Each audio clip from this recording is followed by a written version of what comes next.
gede. Di dalamnya tadi bentuk nuklir tadi kayak gini. Ini reaktornya. Jadi dia terbentuk dari atom-atom padat. Ini adalah gambaran daripada cara kerja. Jadi semua ini disebut dengan reaktor nuklir. Nah, inilah yang disebut dengan nuklir nih. Uranium, dari bahan uranium. Jadi bentuknya kayak gitu. Ya, lebih dari bangsa satu. Kenapa di air? Nanti akan ada pembahasan. Ini di dalam air ya.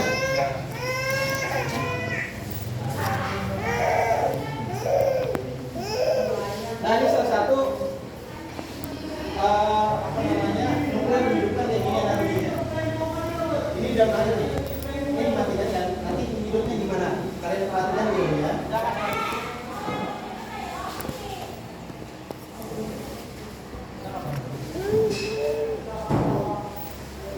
Ini ketika dihidupkan nuklir, ini mati. Nah, saking energinya itu saking kuatnya. Kalau kalian lihat di laptop Bapak lebih cerah lagi itu, nah, orangnya kayak gitu. Ini ada air aku fungsinya nanti menjelaskan.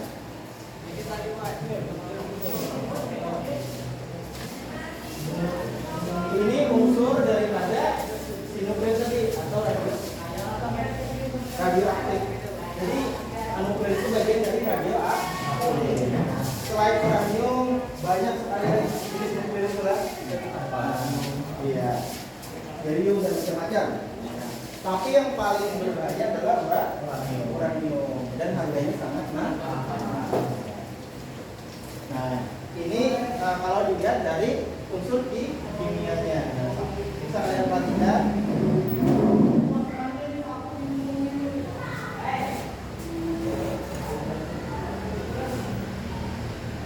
Padahal kayak gini aja bentuknya, tapi kalau banyak maka jadi bahaya. Positif, negatif, dan listrik energi. Selanjutnya, sambil kalian simak lah, kalian rangkum sedikit. Tapi kita ada basic. Jadi radioaktif itu manfaatnya apa, Pak? Radioaktif itu bermanfaat karena adanya radiasi. Jadi radioaktif itu bermanfaat karena adanya radiasi.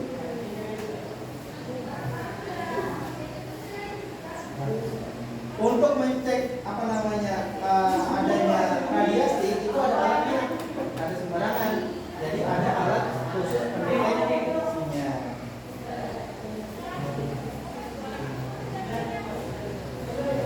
Pak, radiasi apa, Pak? Nah, ya kan sih. Aku pikir jangan kan apa, Pak, radiasi itu kan ada yang tahu ada radiasi apa gitu ya?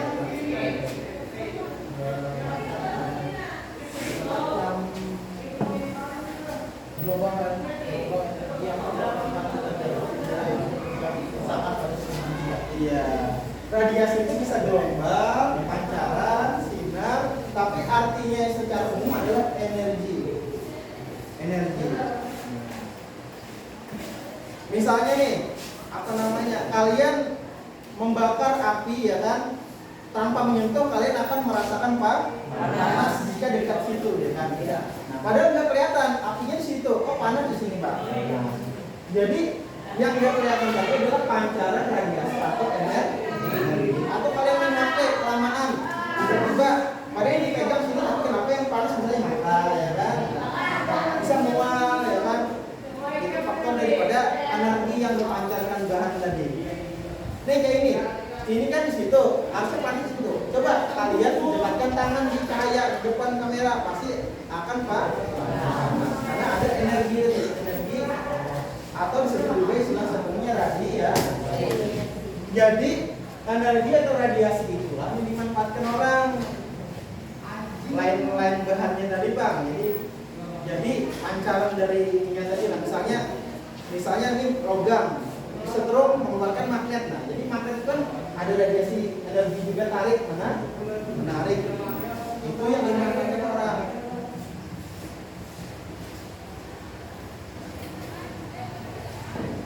Nah, jadi nih ilustrasi video itu ada Rido Guring di situ ya. Nah, tiba-tiba ada sadar kan? Ada sadar, ada apa namanya nuklir misalnya di tetangganya kan, menguap ya. Nah, Rido tuh ada apa-apa, cuma akan berdampak buruk.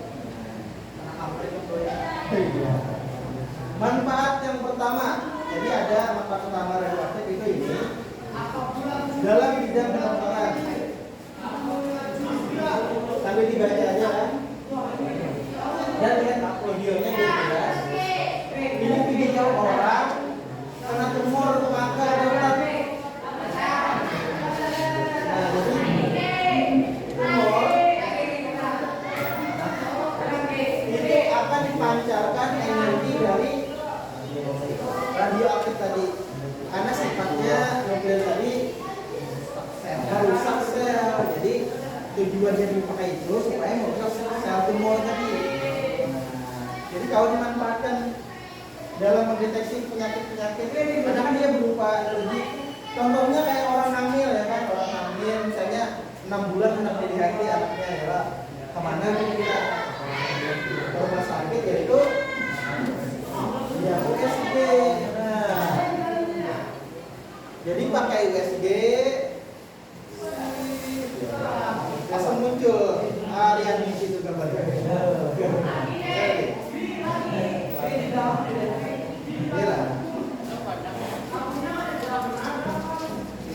Kayak tato ya kan, menghapus tato itu kan dalam sel kan, jadi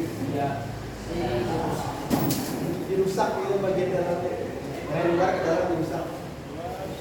Cuma itu bermanfaat jika digunakan tanpa. Misalnya di dalam tubuhnya ada belahan jiwa. Misalnya ada paku yang kan makan beling atau makan belut hidup dalam badan ya. Ada paku, ada linggis, ada rumah orang dalam rumah cabai. Jadi kawan ini digunakan karena panjangnya ini nembus, nanti ada yang menjelaskan nembusnya, nembus kulit. Manfaat yang kedua, yang pertama untuk kedok, itu dicatat untuk kedok.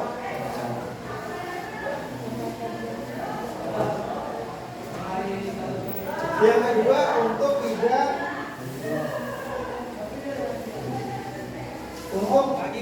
hidrologi, ilmu yang mempelajari tentang perairan, air, selang menyelam.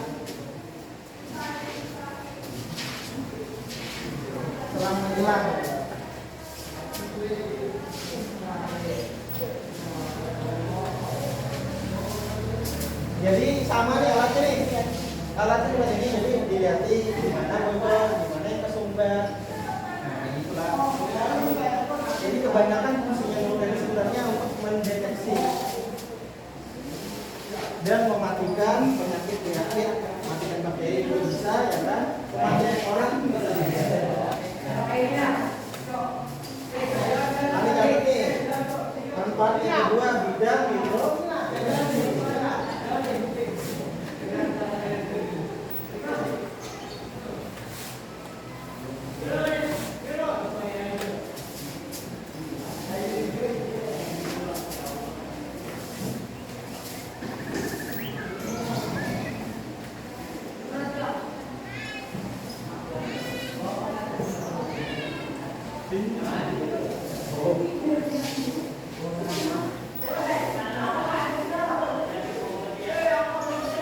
Dalam bidang manfaat selanjutnya itu adalah dalam bidang ilmu pengetahuan.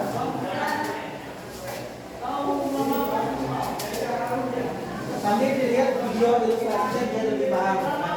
Karena sudah Bapak bikinkan sudah videonya kayak ini biar enak dipahami. Bukan seorang apa itu. Ini manfaatnya di bawah ini digunakan bla bla bla ya kan. Yang pertama adalah mempelajari keseimbangan dinamis, mempelajari reaksi esterifikasi. Ini masih berhubungan dengan dalam tubuh manusia lah. Kalau esterifikasi itu reaksi-reaksi kayak kimia dalam tubuh, mempelajari mekanisme fotosintesa.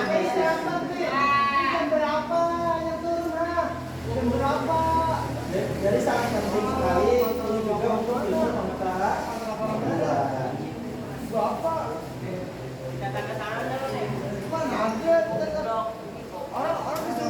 Yang selanjutnya manfaatnya itu tidak. Tadi pertama kan lebih sama.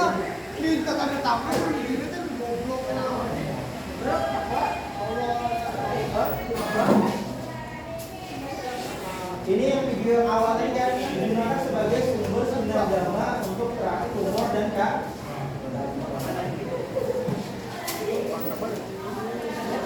itu apa? Itu sel. Sel kalian dan tubuhannya kayak gitu. Karena ada yang mati, karena ada yang tumbuh. Makanya bila leukemia, ya kan, bila kebanyakan darah putih ini, makanya itu sel kita yaitu darah merah, merah. Jadi banyak apa namanya, darah putihnya semakin banyak, darah putih itu ujungnya yang antibody kalau garing itu yang menangani bakteri apa. Nah, kalau kebanyakan antivirus bahaya, makan pel-pelnya makanya jadi kanker ya. Kebanyakan darah putih daripada darah merah.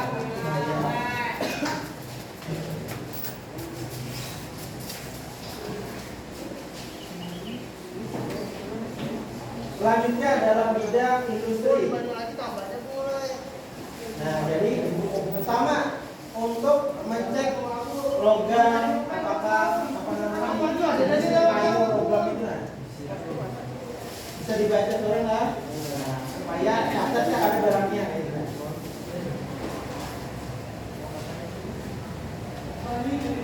Soalnya kalau dari alat misalnya dari mata kita atau kamera nggak mungkin kan nembus kayu ini. Satu pohon ya kan batang itu kalau ada dilihat dalamnya baik adanya, retak adanya, awak kan. Jadi menggunakan tutorial dengan sinar gamma itu sensor, jadi ketahuan di dalam kayu tadi itu retak atau di. Karena kalau bidang kayu atau kayu itu mahal sebenarnya. Kayu tertentu itu untuk dibikin kalau di luar negeri atau Jepang itu setipis kayak gini aja nah. Satu lembar kayu itu semiliaran. Kayak kayu yang seperti itu. Itu mahal. Jadi orang itu nuker borongan satu pohon. Itu kan tahu tuh di dalamnya tuh di dalam kayu itu kalau lihat kan retak. Kalau retak lebih kan misalnya nuker ini borongan. Satu batang pohon itu diborong misalnya 3 miliar. Itu kayu eksotik lah, misalnya kayu warna merah, ungu. Ada itu yang cara bagus disensor dengan ini sinar gamma tadi. Jadi tidak sembarang ekspor kayu keluar negeri. Jadi masuk ke alat sensor itu, nah nanti kelihatan kayu itu cacat atau tidak. Karena kalau cacat maka harga akan turun.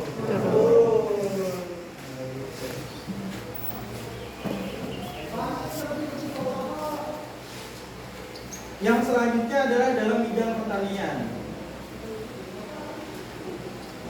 Nah, makanya sekarang itu sayur, buah itu bermacam-macam sudah.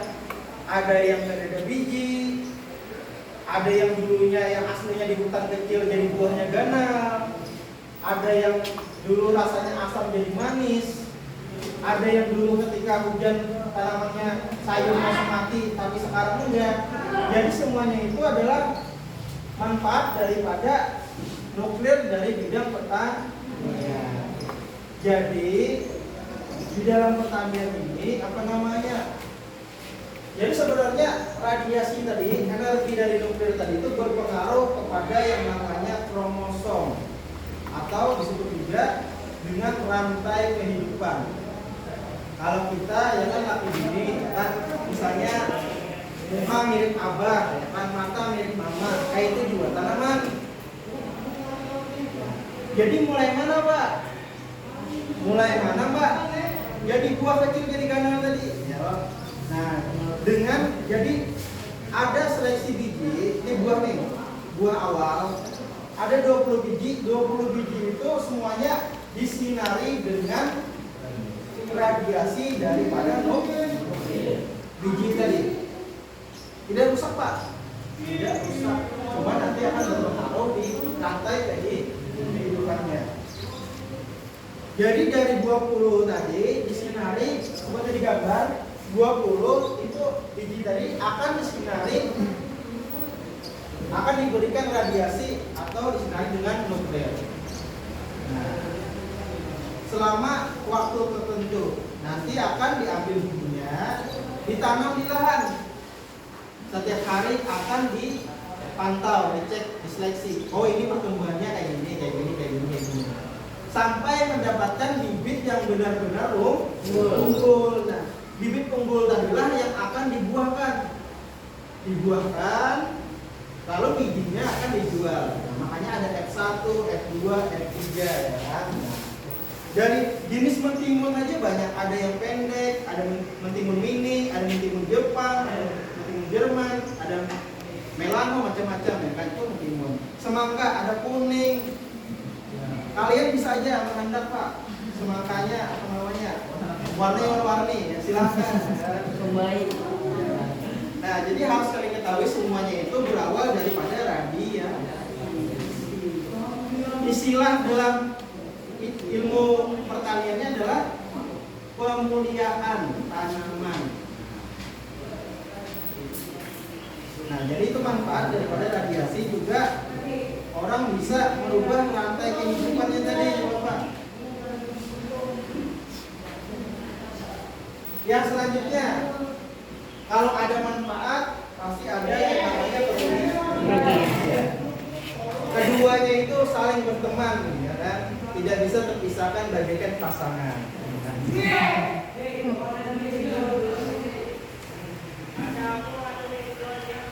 Sambil dibaca bisa nanti ya. Nah, ini adalah gambar tiga tampilan pancaran dari radiasi. Ada alfa, beta, dan gamma. Ini gambarnya. Yang sering dipakai adalah gamma.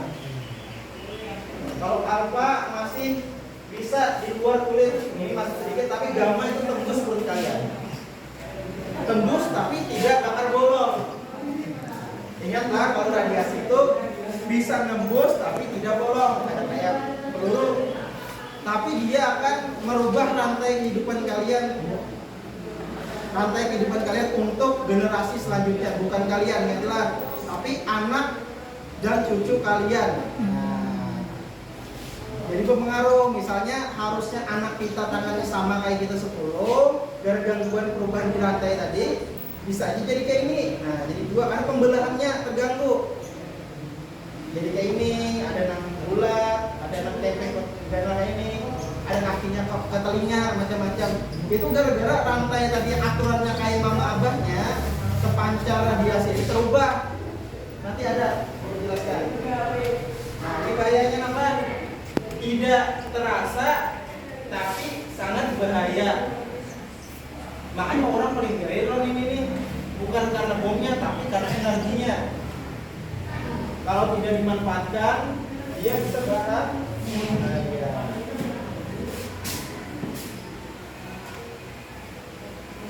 Ini bentuk dari ion, contohnya adalah uranium.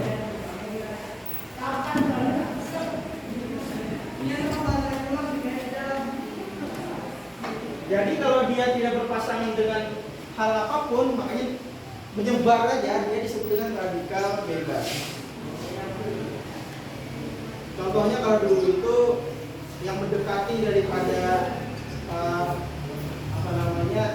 nuklir itu adalah bagian dari jenis logam timbal. Timbal itu beracun. Tapi timbal harus dimakan baru kena atau tersentuh kulit. Tapi kalau yang nuklir, kalian jalan biasa aja, daerah situ adalah radikal bebas, sudah nuklirnya bebas, kalian bakal kena.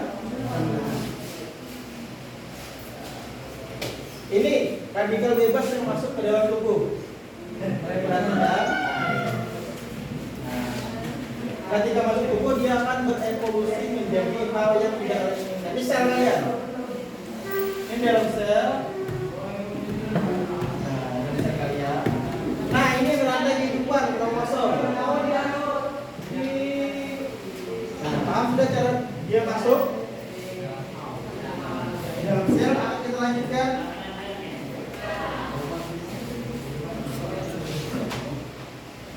Nah, jadi kalau sudah kita kena radikal bebas, nanti penyakit-penyakit di luar itu akan, kalau kita kena radikal bebas itu imun kita turun. Akhirnya ada kelihatan lubangnya tapi bisa masuk. Nah, jadi bakteri itu umpannya ada antibodi kita lemah, lalu dia akan perhatikan sini videonya nanti menjelaskan. Nah, itu masuk. Yang rantainya seharusnya kayak gini nanti akan berubah. Nah, dia akan berubah. Rantai bisa masukkan bakteri, bisa apa, sehingga nanti anak cucu kita akan mendapatkan kelainan. Makanya kalau kalian sering YouTube, ya kan apa itu kan ada kan hewan daerah radiasi itu macam-macam tuh aneh-aneh. Itu gara-gara efek dari tadi. Makanya kalau nonton film-film yang fiktif ya kan, kalau kena radiasi itu disensor deteksi, kalau kena langsung dibunuh kan. Nah, karena bisa bahaya kalau dia akan apa namanya, misalnya nikah, anak ini istilahnya kayak gitu ya kan.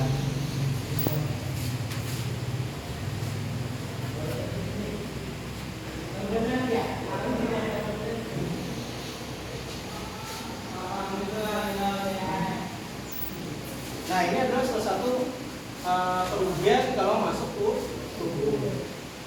Yang kedua adalah kerugiannya yang kayak video kita pertama tadi, yaitu disalahgunakan. Yaitu apa tadi? Bom atau bakal menghancurkan otak, makhluk hidup dan lain-lain. Setelah ledakan, yang kedua yang bahaya tadi adalah radiasinya. Jadi selain menghancurkan fisik, yang hidup pun tersiksa seumur hidup. Itu bahayanya nuklir. Silakan kalian simak, catat di gambar kalian. Bapak kasih waktu 10 menit.